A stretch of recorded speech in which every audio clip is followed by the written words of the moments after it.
Priscus and Verus. In the year 80 AD, during the inaugural games of the Flavian Amphitheatre in Rome, the Emperor Titus presided over more than 100 consecutive days of spectacle, a sustained exercise in public largesse that the poet Martial documented in a collection of epigrams written from the stands, making him the closest thing the ancient world produced to a ringside correspondent. Among every contest held across those weeks, two fighters defined the opening season entirely. A Gaul named Priscus and a man named Verus, whose origins are unrecorded, both of whom were matched against each other in what Martial described as a bout, lasting so long that the crowd grew exhausted before either man did. The two fighters bled through every exchange, landing and absorbing damage across rounds that stretched the afternoon's light into early evening, and when neither could produce a decisive advantage and neither would go down, they lowered their weapons simultaneously and held them out, surrendering to each other in the same instant, an act so unprecedented that Titus, bound by tradition to rule on the outcome but presented with no meaningful basis for distinction, awarded wooden swords to both men, the rudes, the symbol of freedom and permanent release from the arena. Both men walked out alive. Most did not. The Colosseum's opening season alone consumed somewhere between 9,000 and 11,000 animals, and an unknown number of men across those 100 days. And the distinction matters because the deaths of gladiators specifically were treated with a kind of economic calculus that the deaths of condemned criminals and animals were not, given that a trained fighter represented months of investment in food, medical care, and instruction. A cost that lanistas, the men who owned and operated gladiatorial schools, weighed carefully against the crowd's appetite for blood.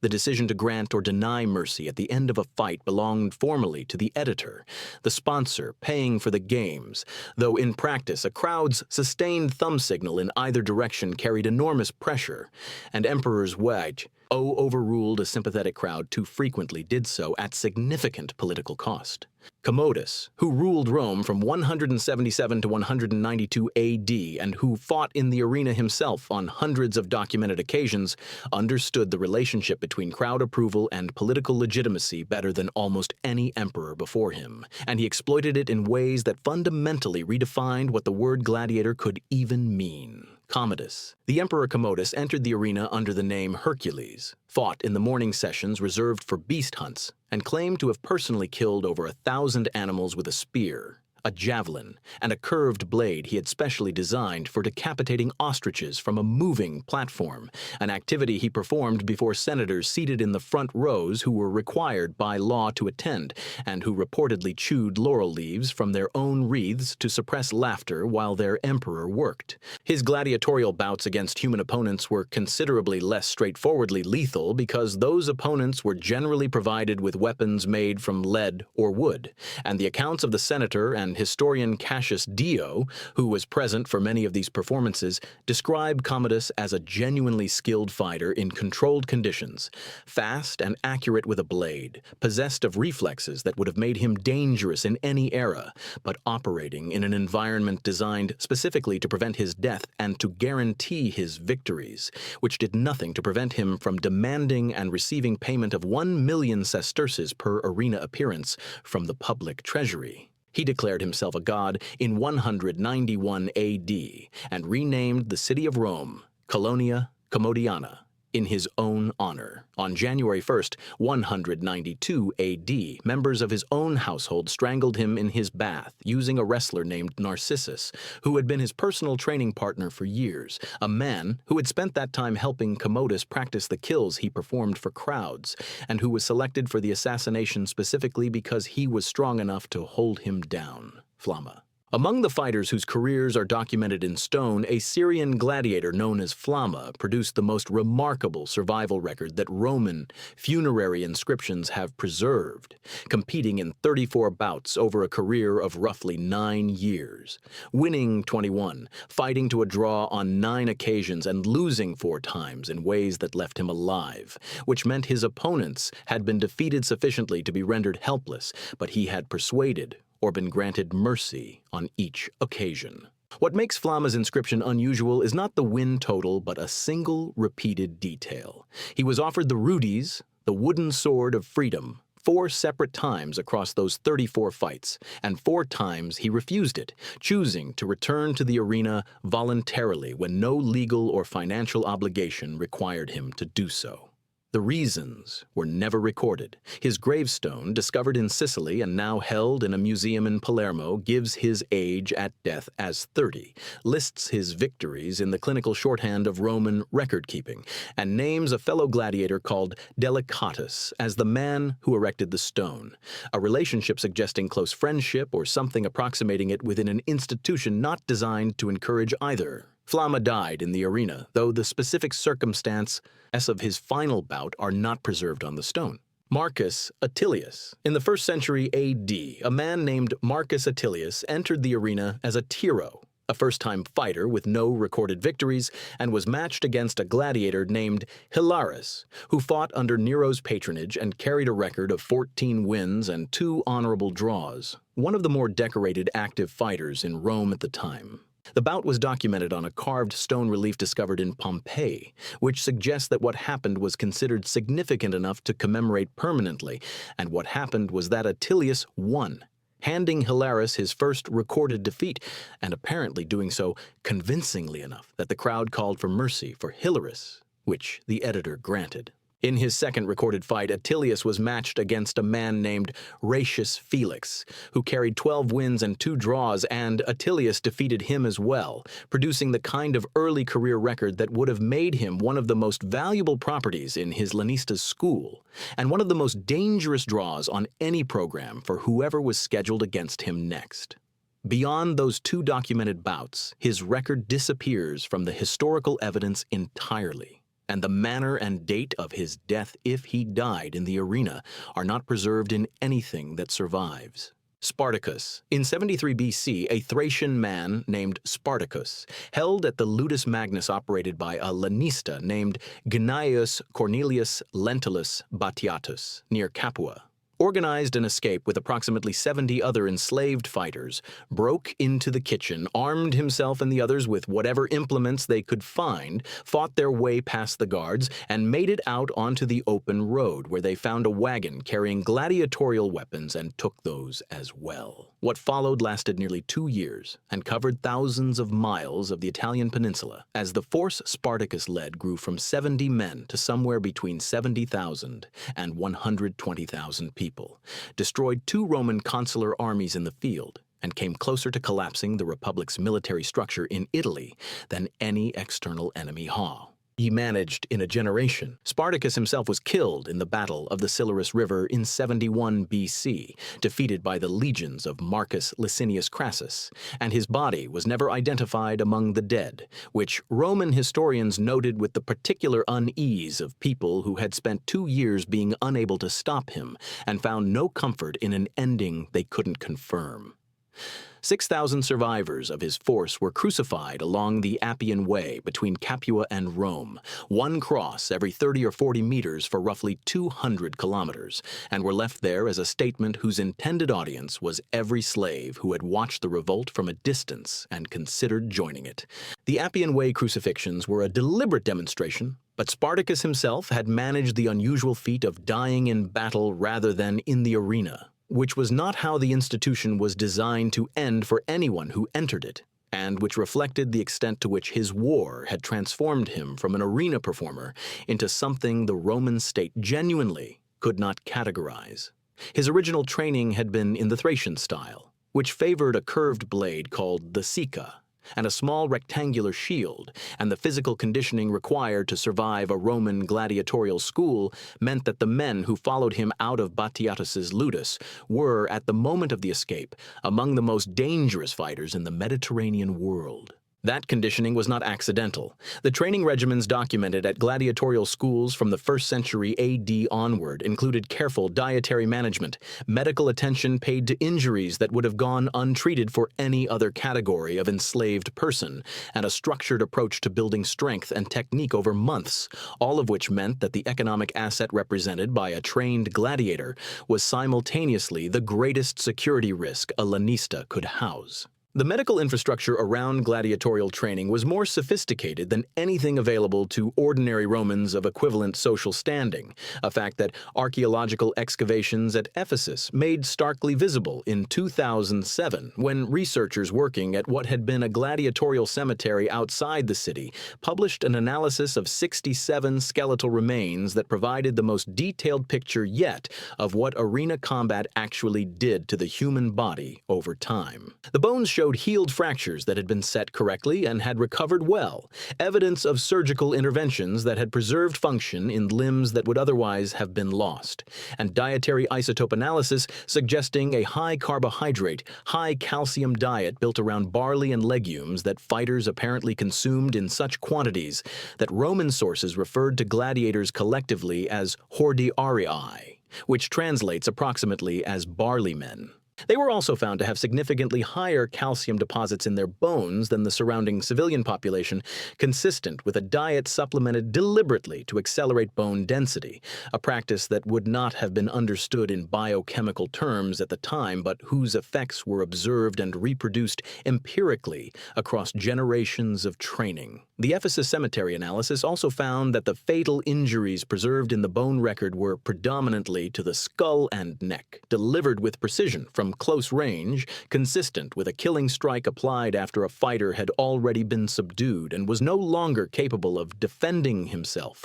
which aligned exactly with the literary and artistic record of what a missio denial looked like in practice. When the editor refused mercy, the fighter who had lost was required to kneel and present his neck to the opponent, who delivered the killing blow from directly above and behind, driving the blade down at an angle that would sever the major vessels at the base of the neck and enter the chest cavity, producing a rapid death. The bone record showed this same pattern in skull strikes as well, with trauma consistent with the point of a sword entering through the crown and traveling at a steep downward angle, a strike that would only be physically possible if the recipient was already on his knees. Carpophorus. In the bestiarii, the category of arena performer who fought animals rather than other men, a fighter whose name survives as Carpophorus, was described by Martial as having killed a bear, a lion, and a leopard in a single afternoon during the Colosseum's inaugural games, a sequence the poet narrated with the admiring attention he typically reserved for fighters he considered genuinely exceptional, comparing him favorably to Hercules, and noting that if the mythological hero had faced the same animals in the same arena, under the same conditions, the comparison would not have favored Hercules.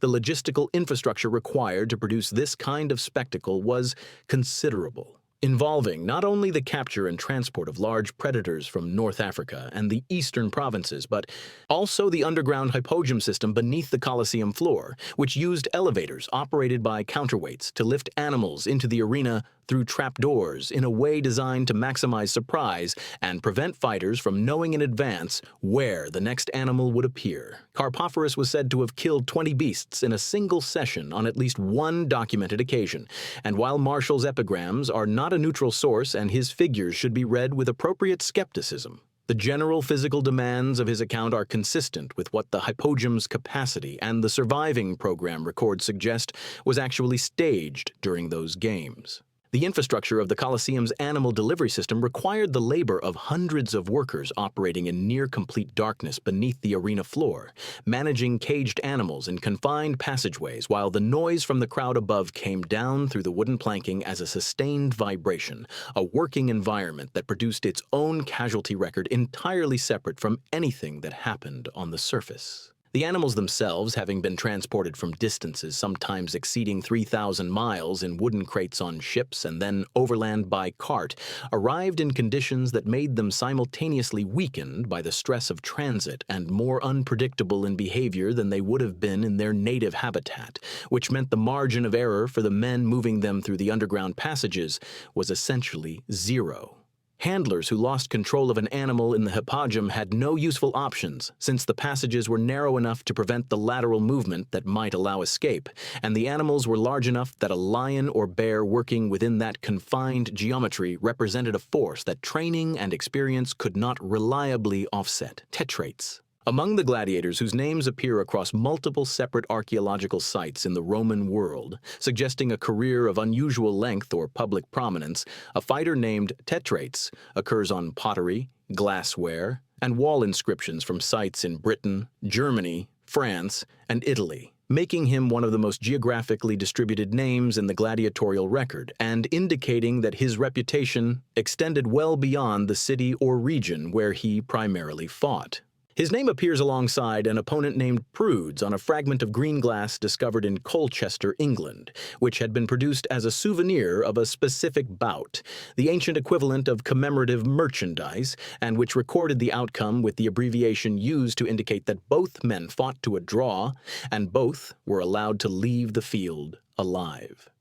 The existence of his name on consumer objects manufactured hundreds of miles from where he competed indicates a commercial interest in his image that would only have developed around a fighter with a long and prominent career, which in turn implies a survival record well outside the statistical norm for his profession. The statistical norm for gladiatorial careers is difficult to reconstruct with precision because the documentary record is fragmentary and biased toward fighters prominent enough to be commemorated. But the evidence that does survive, primarily funerary inscriptions, suggests that fighters who died in the arena did so most commonly between their second and sixth bouts, with mortality risk highest in the early career when technique was still developing and opponents were selected by lot rather than by careful matching of experience levels. Fighters who survived past 10 bouts had generally demonstrated a physical profile and technical capability that made them valuable enough as ongoing attractions that editors were reluctant to approve a missio denial against them,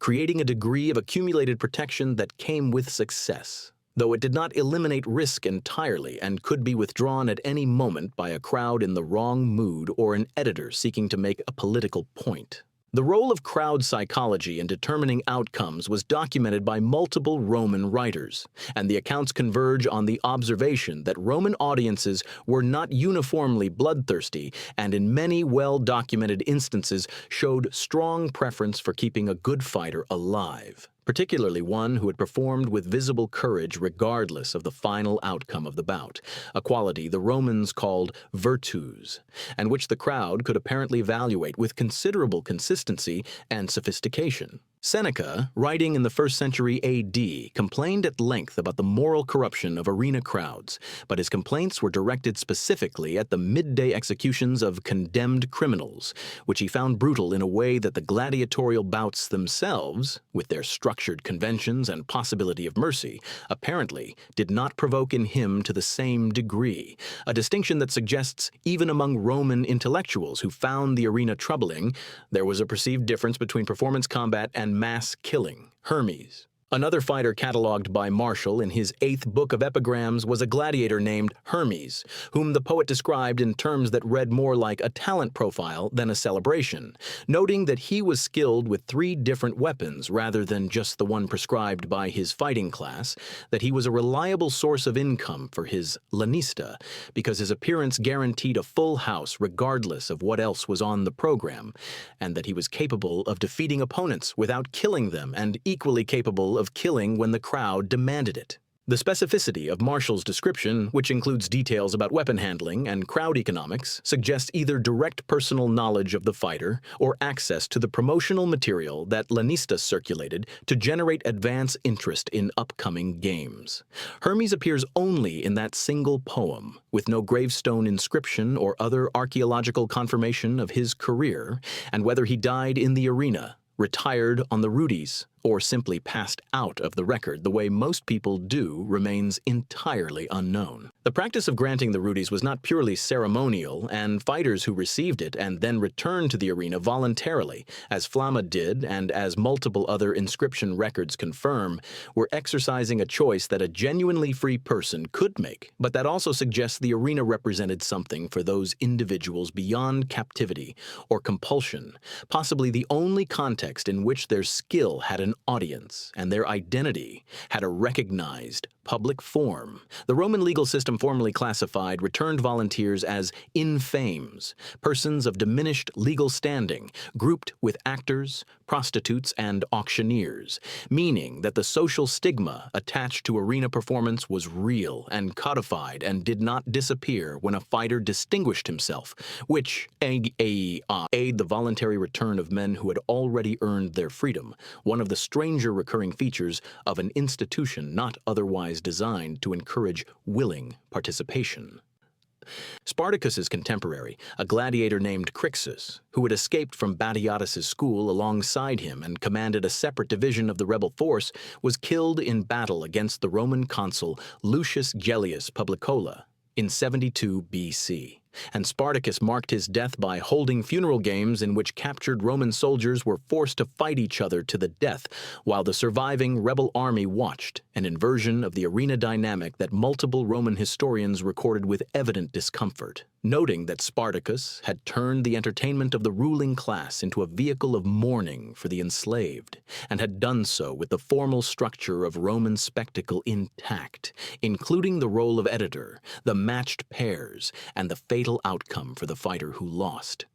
The GA, organized for Crixus, were estimated by ancient sources at somewhere between 300 and 400 forced combatants, all of them Roman prisoners of war, and the fact that Spartacus organized it at all, rather than simply executing the prisoners by more efficient means, suggests a deliberate rhetorical choice about what those deaths were meant to signify.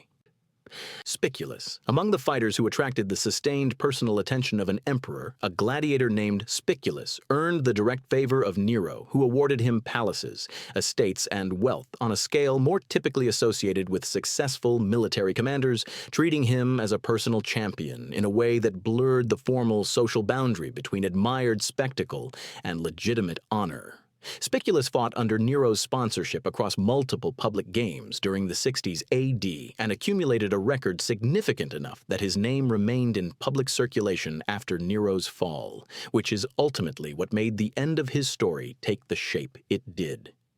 In June of 68 AD, as Nero's position collapsed under the weight of the Senate's formal condemnation and the advancing forces of Galba, the emperor spent his final hours attempting to arrange his own death in a manner that would carry some dignity, and his first request was for Spiculus to come and kill him, a choice that suggests Nero regarded his former champion as the one man whose hands could make the act acceptable. Spiculus was not found in time. Nero died in a house outside Rome with the assistance of his secretary Epaphroditus, who had to guide the emperor's own hand to complete it. The fall of Nero effectively ended Spiculus's career in its documented form, since the emperors who followed had no particular interest in maintaining the personal arrangements Nero had established, and estates and palaces awarded by a condemned emperor's personal favor were not necessarily treated as permanent by whoever came next. Whether Spiculus fought again after Nero's death is not recorded in anything that has survived,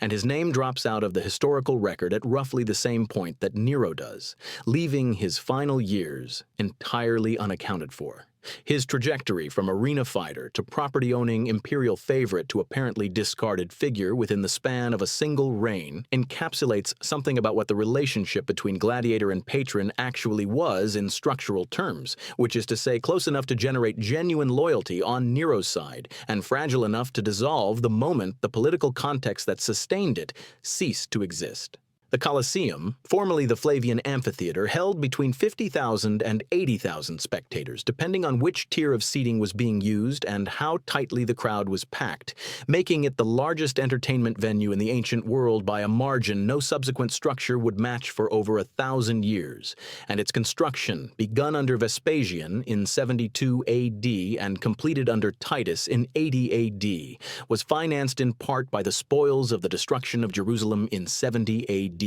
Including, according to some accounts, the forced labor of tens of thousands of Jewish prisoners of war who worked the initial excavation and the pouring of concrete foundations. The hypogeum beneath the arena floor, which was not original to the structure but was added under Domitian in the 80s AD, fundamentally changed the character of the spectacle by allowing complex staged entrances that had previously been impossible, and the combination of elevated seating tiers, sand floor treated with mineral additives to improve blood drainage, and underground machinery created a physical environment specifically engineered to maximize the visibility of violence from the greatest possible number of vantage points simultaneously. The sand itself, the harina, from which the Latin word for arena derives, was replaced between bouts when the accumulation of blood became sufficient to affect footing, a practical operational consideration that also served a presentational function, since a clean floor at the start of each new bout signaled to the audience that what they were watching was organized, administered, and deliberate rather than simply chaotic, a distinction the Roman spectacle industry maintained carefully across every level of its operation. The vendors who sold food and programs in the upper tiers, the attendants who removed injured or dead fighters from the sand, the musicians who played during bouts to help the crowd track the rhythm of the action, and the editor's staff who managed the formal ceremonies of missio and execution all contributed to a production apparatus whose logistical sophistication was comparable to the largest theatrical productions of the same era, and whose audience, drawn from every social level from emperor to slave, represented the broadest cross-section of Roman society that any regular public event could claim. A fighter named Publius Ostorius, documented in an inscription from the 1st century AD, competed in 51 bouts over a career of sufficient length that his record placed him among the most durable fighters in the Latin epigraphic record, and his gravestone, which records his fights, victories, and draws, and identifies him as a free man who had entered the arena voluntarily rather than as a slave or prisoner, was erected by an association of fellow gladiators, suggesting the existence of formal, fraternal organizations within the gladiatorial profession that provided the kind of mutual support and commemorative attention that families would have provided for men whose social status placed them outside conventional domestic structures. Ostorius survived the arena and died of causes his inscriptions. Pietian does not specify, which places him in a distinct minority of the fighters, whose lives the epigraphic record touches at all, since most of them are commemorated precisely because they did not survive. The last documented gladiatorial combat in the Western Roman tradition is traditionally dated to 404 AD, when a monk named Telemachus entered the arena in Rome during a public spectacle and attempted to physically separate two fighters mid-bout, was killed by the crowd for disrupting the event, and in response, the Emperor Honorius issued an edict formally banning gladiatorial combat throughout the empire, a sequence of events whose details are recorded by the historian Theodoret of Cyrus, and which, if accurate, means the institution that had organized public violence in Rome for nearly 6 centuries was ended not by a legal reform, a military defeat, or an economic collapse, but by a single man walking into the middle of a fight and being killed for it, after which the emperor decided the whole thing had gone far enough.